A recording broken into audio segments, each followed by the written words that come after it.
Ooh, this was such an incredible conversation with Tracy Neely.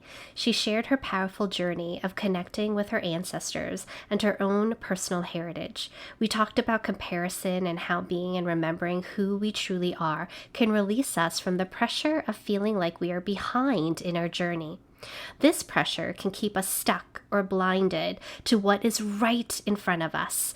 And Tracy has such a magical way of encouraging us all to allow ourselves the space to truly embody our own energy, which often allows us to, in return, release ourselves from the comparison of timelines.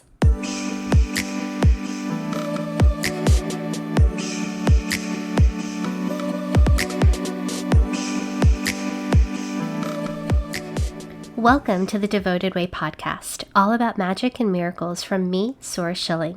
It's time to hone in on your intuition, become masterful at energy work, and live life based on your design, your unique blueprint encoded with stardust from the ethereal realm and from those that have come before you. You know what to do and how to be, so trust in yourself.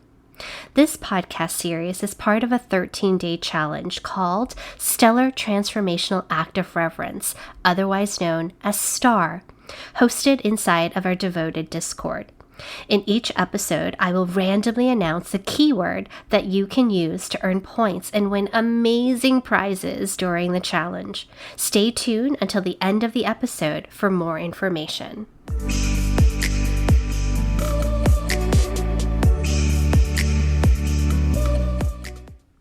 Tracy Neely is an intuitive healer, certified life coach, seer, and soul priestess for coaches, healers, and visionary women entrepreneurs that are ready to elevate to the next level of their business and experience success doing what lights up their soul. Tracy believes that activating our light and accessing our gifts will amplify the impact we desire to share with the world through the transformational work we do. Tracy works one-on-one with private clients in her Elevate Alchemy private coaching and healing program and through her Mindset Alchemy sessions. Welcome, Tracy. Thank you, Sora. So happy to be here. It's always a little odd to do the first bit, right? Because we've already been chatting a little bit and then all of a sudden we have to stop, pause, press record, and then do the whole hello.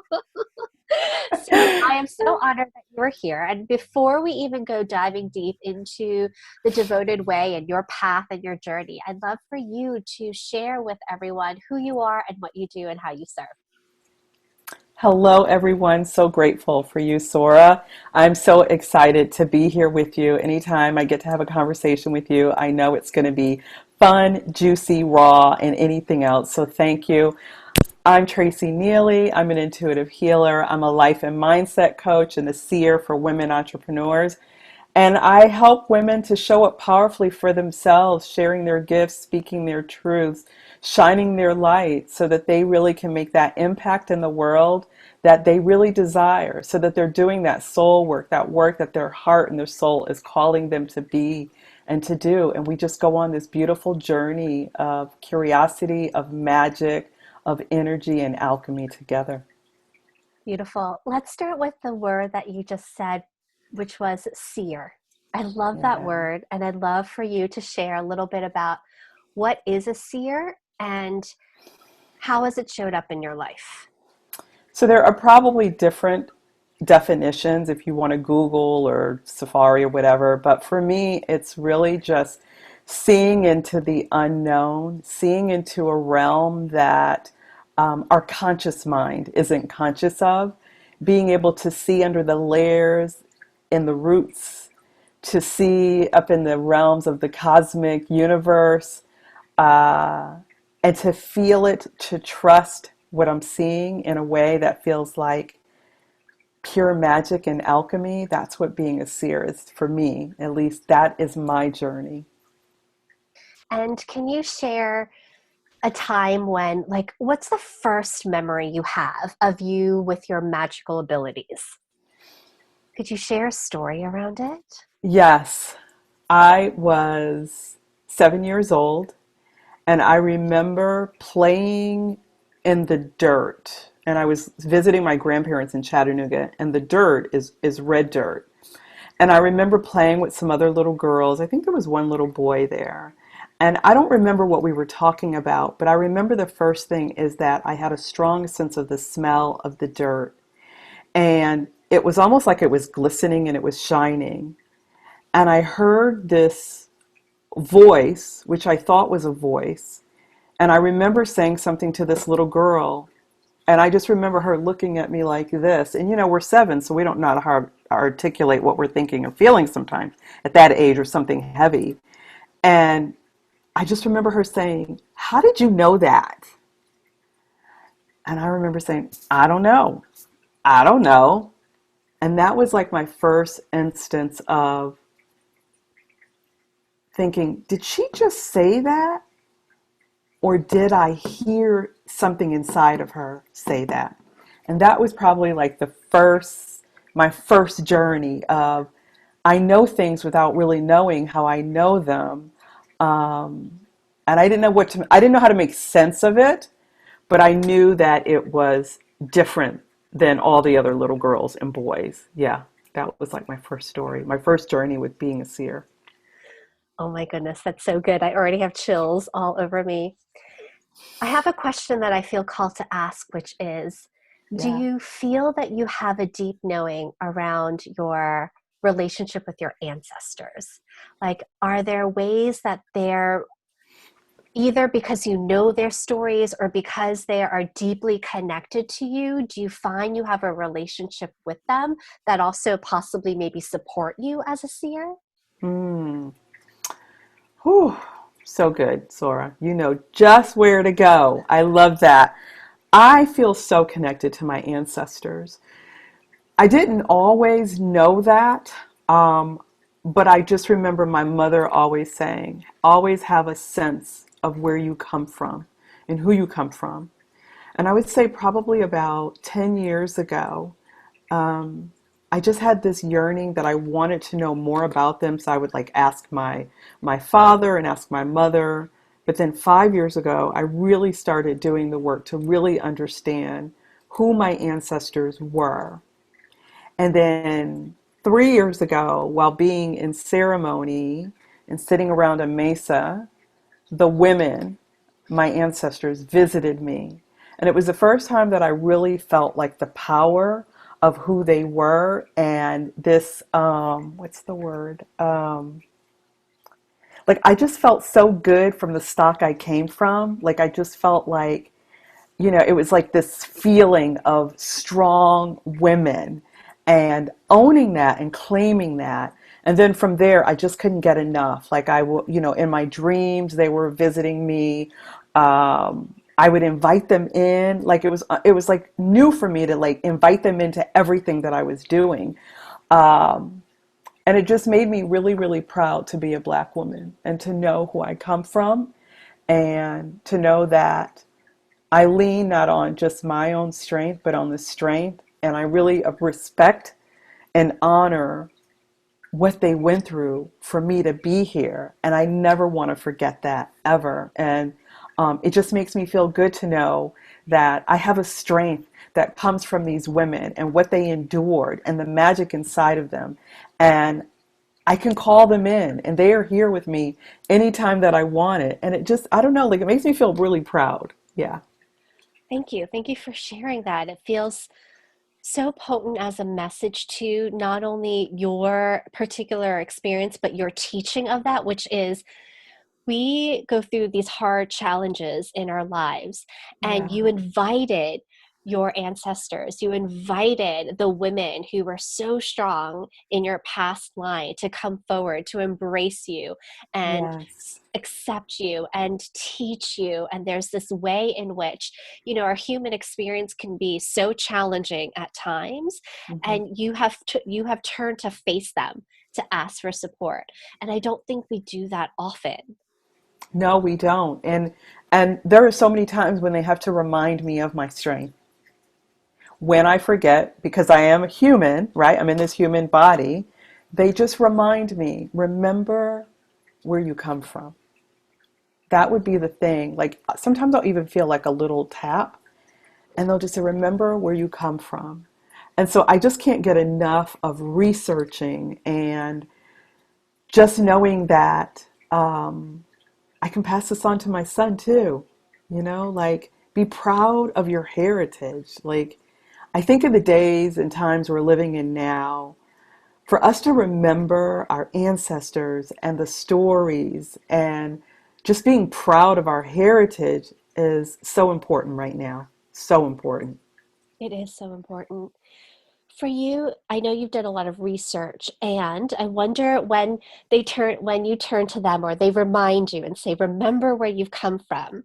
Do Yeah. you feel like it's a feeling in your body, a knowing? Do you see visuals of stories? Do you remember stories? Like what occurs in you so that others can, figure out what that means for them? So it looks and feels different. Sometimes when I'm sitting in meditation, um, I will get like a visual of a sit. We spend a lot of time at the fire, and there's a lot of dancing. And then other times it's just they'll speak to me through crystals, like amethyst for some reason, and I don't know this as like researching this, but there's something around amethyst. Like I equate amethyst to like alchemy, but I also equate it to like queen energy. And I have a crystal grid, and I have amethyst all around this crystal grid. And I set it up as these are the women, the ancestors sitting, and we are sitting around the fire. And so it's all the different things. Sometimes when I'm in the woods, I'll just get a feeling like my legs start to tingle, or they show up like surrounded in the trees. Like it really just depends. And then there's some times when I'm like, I got nothing. I don't know what's going on. I am just struggling right now. And something will just say, you need to breathe. And it's like they're reminding me of the thing that's inside of me, like breathe. Yeah. So it I shows think up in all that's different ways. And thank you for sharing that because, for me, because I'm a daughter of immigrants and I don't Yeah. know my grandparents, and therefore don't know the line that goes further. And I don't know the language very well. And so, there used to be the story of there's no way that I'm going to understand my heritage and my lineage from the specific stories of those that have come before me. But like you said, to be able to say, okay, I may or may not, who knows, ever Mhm. receive those specific stories, but I can receive their messages and their connection from the ethereal world that's Yes. very different and specific to me through other senses as a seer, through seeing through not just our eyes. And so I think that is really important for people to remember. Yeah, because sometimes we may not know the stories, but there's because the mind is really interesting. It's very masterful in how it wants to tell us stories, and then we get to choose, is this my belief? Is this my truth now? But there's something about when you just feel it, that overrides all the other things. And I because I feel like they also live in our bones. There's like the energy of them and it's like when I'm feeling like I'm struggling and I'm telling myself all these things, they'll like remember who you are. And I almost find myself, just like just now, I just will straighten up because I'm like, their strength is in my bones. It is in our bones. Yeah, Absolutely. yeah. I'm going to shift a little, but still in the realm of magic. Tell me about alchemy. What is that? What does that Oh. mean? See, the minute I like think about it, it's like it brings out like all the like the kid in me, like the kid who was into like magic growing up. Really, for me, it's just about shifting from something into something else, and that could be shifting your mind and your thoughts and your beliefs, or it's shifting your energy, or it's it's it's shifting how your body moves. It feels like the energy that we don't see but that we feel, and that energy is so powerful that it shifts us from one state to another. yes, we know what alchemy was, back then, and alchemists and turning, lead into gold, but it's so much more. Like it just feels like this resonance that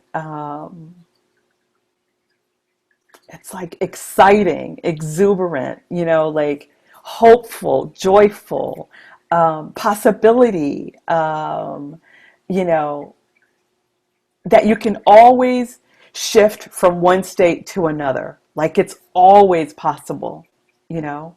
And because I believe in it, that's why it's possible. Do you know? When you Absolutely. don't believe in it, it's more challenging because you're going against the grain, but it's because I believe in alchemy so much that the transformation happens. Yeah. Yeah.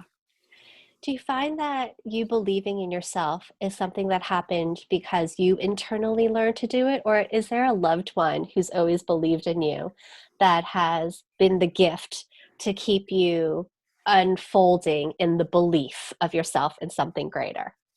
I mean, it has been a real journey. When I think about my mom, like she was a single mother. My dad has always been in my life, but she was the one holding it down in terms of I lived with her. She made all the big decisions. And I just remember her saying from when I was a little girl, Tracy, never make light of who you are, your light, so that people feel comfortable with themselves. Like, never shrink who you are. She was always this strong black woman who was creative, who just, did all these things. So she just reminded me, um, because when I was little, I felt quirky, I felt different. Um, I'm sure I felt not enough at times, or I definitely felt like I was way too much. And she had to remind me, like, come on, there's a light in you for a reason. So I would say that she was a big part of it. But I also think it's like when you go on this journey, that involves challenges and struggles, and you know what that feels like, you want something different for your life. So you're willing to do whatever that is so that you can have a different lived experience. And I just wanted that for so long that I was willing to do whatever it took. I'm like, whatever it takes for however long it takes, I have to remember who I am. I have to remember the women that I come from. I have to remember that I was put on this earth for something greater than this struggle that I'm feeling at the moment. And I was just always invested in whatever it took. I'm like, if this what it takes, I'm going to do it. Mm, Because I know that I wasn't meant to just hold on to these stories and the beliefs that weren't mine, or I wasn't meant to hide who I was, or to dim my light so that other people would be comfortable with me. I knew that that was not what I saw in my mother, what I saw in my grandmother, who was just she was just a sparkling light. Like she would light up a room. She never apologized for being so like just amazing. Like when she came in a room, you just knew it. Like she just was like the sun ray, and she never shrunk herself. And so I had to remember that, because there were so many times when I was like trying to fit in and it wasn't even working, but I was still trying to do it. And I'm like, wait a second, I have to remember who I am. Yeah. yeah, trying to fit in. It's so real, right? It's complex because there are areas where you're like, I'm not trying to fit in. But then there's these nuances where you're like, actually, okay, I'm still trying to fit in. I'm still trying Oh, to fit into that damn box for no oh, reason, but it's still there. it is. And the beautiful thing is when you start to become aware, you're like, oh, okay, I see. Here's this thing again. Okay, because it's challenging when you want so much more for your life, but you have no idea how to make your life better, Yes. right? Like that's where the suffering comes into play. Because for one, there's so much guilt and shame with it, and then we suffer in silence because we feel like we don't want anyone to know, we're going to be embarrassed, or all the things. And I'm like, oh, okay, I'm doing that thing again. And trust me, I am not at the mountaintop. I am still on a journey. And every day I'm like, okay, it's a new day. And some days I wake up and I'm like, oh, I'm just on top of the world. And then other days I'm like, But then I get to just do it all over again because I know it won't last. And that is the beauty of, I think, just the work that we all do, because whatever we're feeling at the moment, it's like cycles, right? It's like, oh, I'm doing this thing again. And then hopefully you have beautiful sisters like you around you. We're going to be like, tap, tap, tap. I'm here to remind you of your light. Yeah. Remember that, you know? Yeah. I want us to play with that because there are so many people out there that are probably listening as well, where we understand all of this from a conceptual place, and Yeah. knowing wherever we are in our spiritual journey, we also have our practices to get ourselves there. At the Mhm. same time, there are moments in our life where we feel like we're being kicked over and over, and we're feeling now, we start to feel lost. And though we can help support others with it, it's so much harder to be able to bring those tools and resources within. And so I was wondering if you could take a moment and, in your amazing seer way, in your priestessing of life, can you Mhm. share a prayer or a small meditation or some sort of powerful transmission for those that may just need that, a little sister tapping them on the shoulder to say, I Mhm. see you and you Mhm. have this divine light? Could we play with Mhm. that for everyone? Sure. Yes.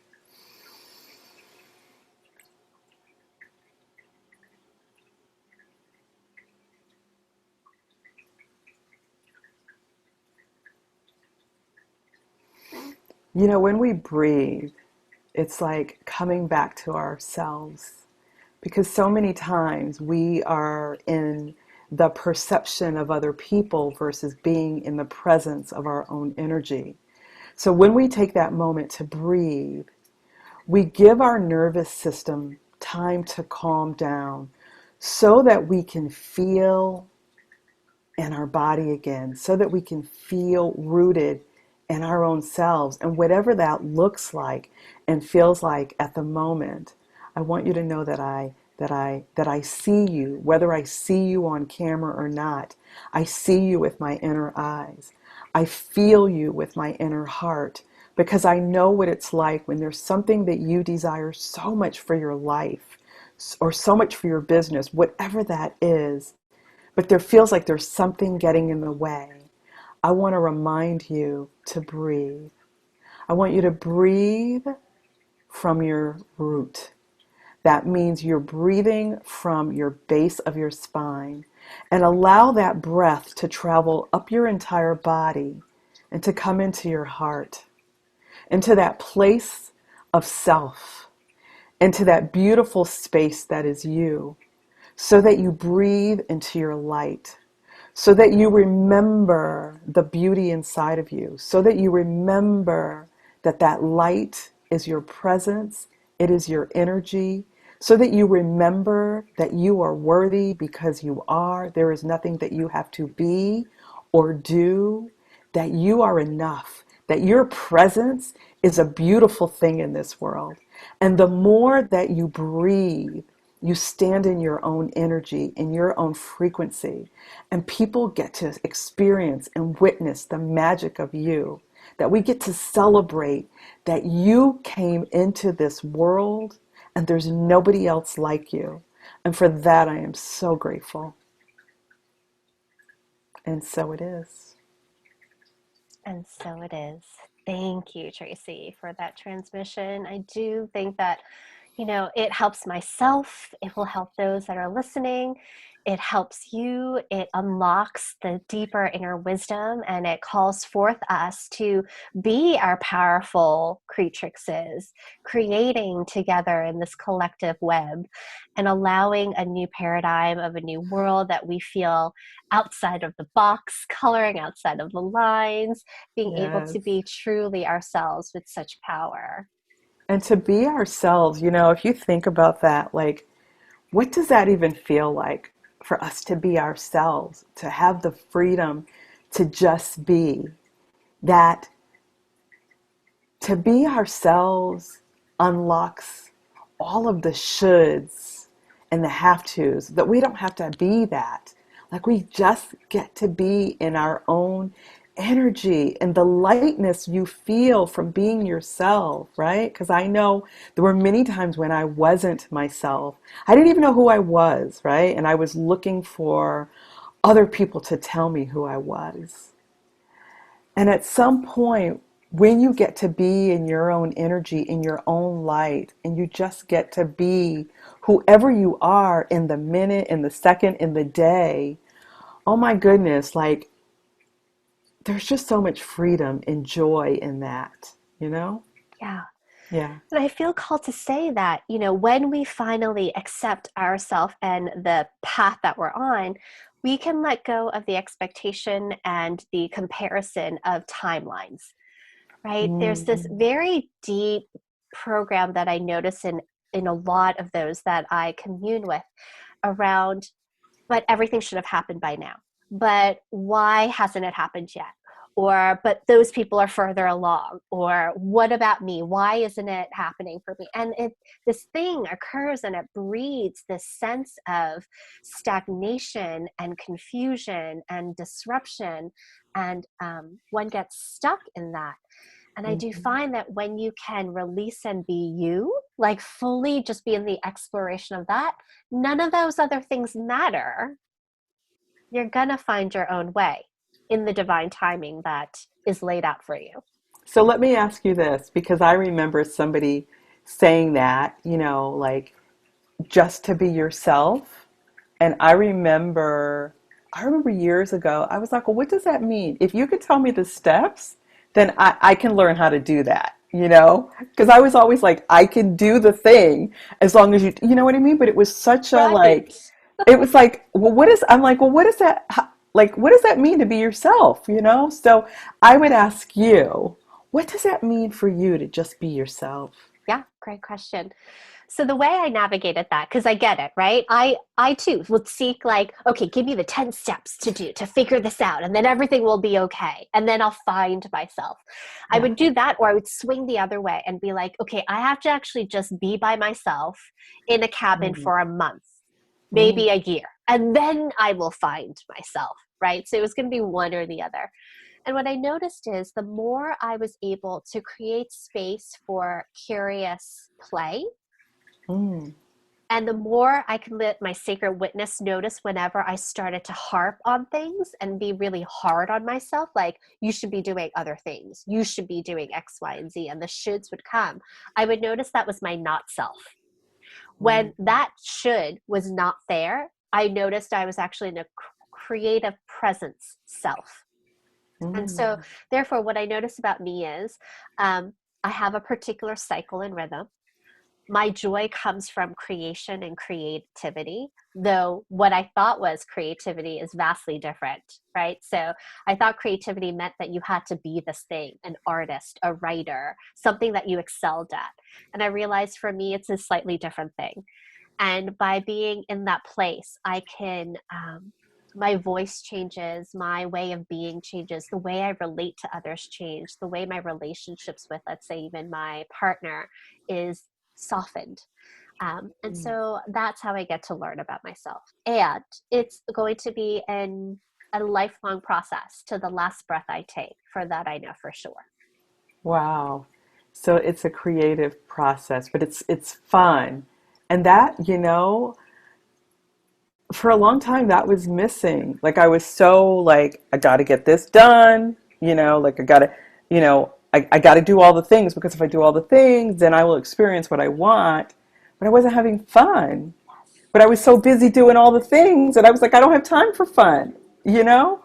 But really it's like, well, what brings you joy, right? Like for me, it's nature. I don't have to try to smile. I don't have to try to have fun. Like it just, like the joy is just there, But that took me a while because I was like, fun? I'm like, how's that going to help me grow my business if I have fun? Like. Yes. So it's just interesting to hear you speak about that because it is so important and it looks very different for all of us, but it we need that, you know?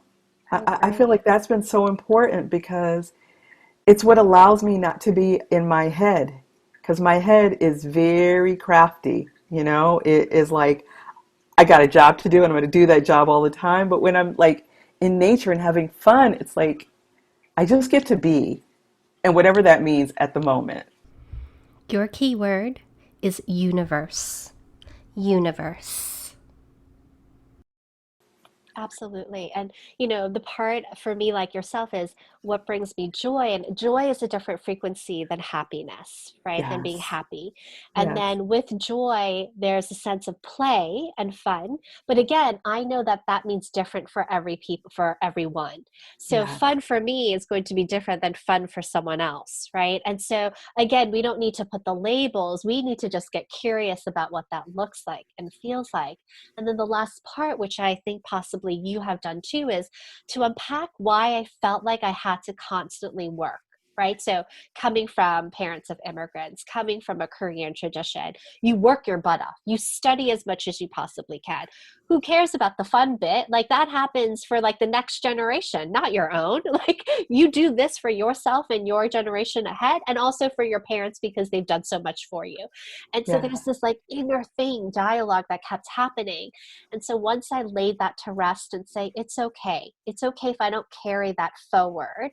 And I allowed myself and gave myself permission to enjoy life, right? Not to sacrifice myself for life. There was a Mm. difference that happened. Oh gosh, the sacrifice. And, as I hear you speaking about just, coming from a certain lineage and family, um, my mother was always creative. I mean, it was almost like she was corporate during the day, but she was also the person who had lava lamps with beads hanging from the ceiling. Like that was just our house we grew up in. But Amazing. which was beautiful, but she wasn't having a lot of fun Ah, because she felt like as a single mom, like she had stuff to do. And there were times I had to remind myself to have fun. So it always looks different from, it always feels different all the time. But something that you just said about joy and happiness, one day last week, and it didn't last very long, but for a short amount of time, let's just say 5 minutes, I felt joy for absolutely like there was nothing that happened for me to feel joy, which is typically like I feel joy because something. And it was almost like I caught it for like a couple minutes and I'm like, oh, this is what joy feels like for no reason. yes. So I feel like I'm just getting to explore that because joy for me has always been like, oh, when I had my son, like the massive joy. But to have joy, but just for just a few minutes, or maybe it was a few seconds, I don't know. But I just remember like, I feel joy and there's nothing going on, but I feel it anyway. Like, I'm like, I have more of that, please, for sure. Yeah. Absolutely. And more for that for you, for sure. All right. I know we can talk forever, but let's get going with Bare Your Soul, a little game that we are going to Okay. play with Okay. whatever comes up for you. And I'm going to ask you some questions. Okay. Yes. All Yes. right. Here we go. What does devotion mean to you? Devotion is just listening to my inner knowing and knowing that whatever that I am devoted for, it's always in my best interest. And it's what keeps me feeling devoted to it. Always Yeah. in your best interest. Yes to that. Yes. Yeah. So, therefore, what are you currently devoted to?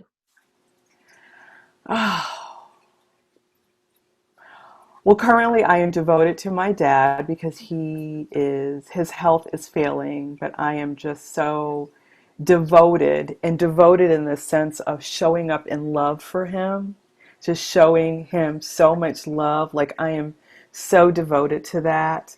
I am devoted to being a mom. Like it's like the gift that keeps giving every day, and I can't believe I get to just like I get to experience that. Um, I am devoted to my health because there are times when I'm like, I've put me to the side because I got to do the thing. And I'm devoted to this body because I know it's a temple and I need to care for it better. I am devoted to just quiet time out in nature because it feeds my soul like nothing else. I'm devoted to my husband and just being there for him because I know his love language is, I forgot what you call it, but it's when Quality you, time. affirmations, Oh. right? And so I'm being more devoted to that. I am devoted to the beautiful clients that I get to hold space with and go on a journey with. Um, I am devoted to the spirit of God that lives inside of me.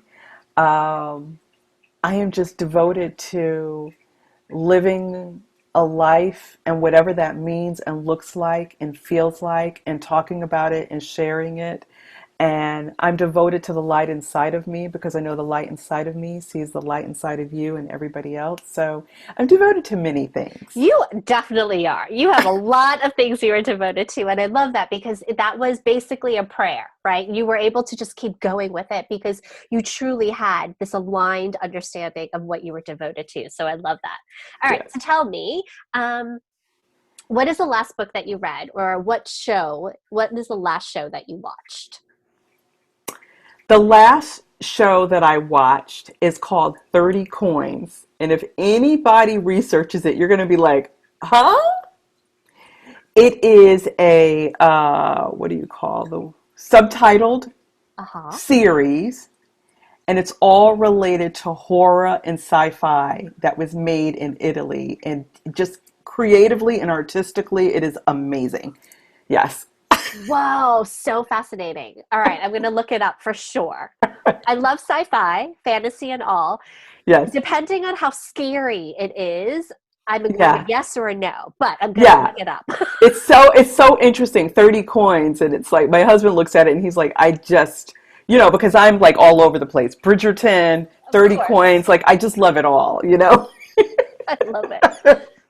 So tell me, today, if you were to share an elder or a teacher, a mentor in your past that you would love to honor, who would that be?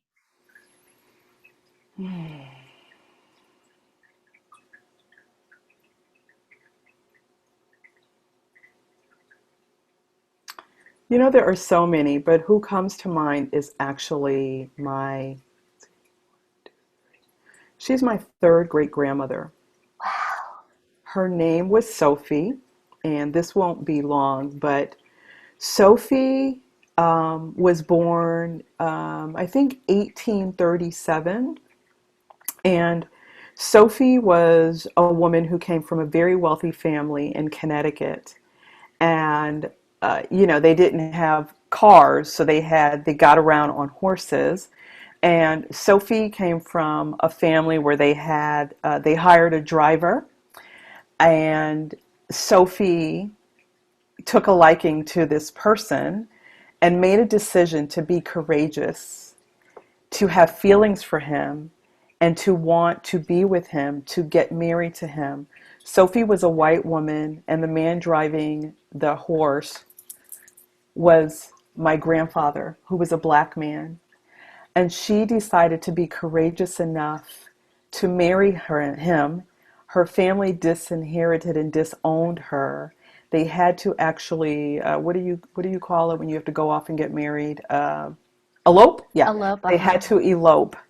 And so she did all this at a time when women weren't doing this. And uh, I've been able to like research her whole lineage, and she just reminds me to have courage for the things that I really care about, because she did.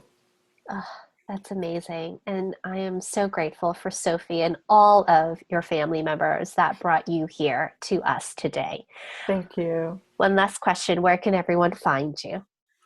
So you can find me. My website is tracyneely.com. You can also find me on social media under Tracy Neely on Instagram or on Facebook or on Clubhouse. And I'd love for you to say hello. I'd love to get to know you and your stories and what lights you up and turns you on, what sets your soul on fire. Thank you so much, Tracy. Thank you, Sora. Thank you. It is a blessing to serve you. My deepest desire is to bring nourishment to your soul, activate and enliven your inner landscape, and find inspiration through the sacred stories of others so we remember we are collectively woven. If you're currently playing with us in our devoted Discord, remember to submit the keyword and complete the other moves to earn points and win amazing prizes. If you're not playing yet, visit devotedway.com/star, STAR, to sign up. If you would like to listen to more Devoted Way podcast episodes, watch Devoted TV, or read about mysticism, spiritual devotion, magic and intuition, or creating a prosperous new world, I invite you to enter our virtual temple home at devotedway.com. As I continue to serve, may I humbly ask for a sacred exchange. I would so appreciate it if you would write a love note, otherwise known as a review. Share the episode with your friends and community members, and engage with me on Instagram. Stay sacred and discover your path and join the Devoted Way. May magic and miracles occur in your life every day as you co-create a prosperous new world with the Great Mother. Until next time, this is Sora Schilling.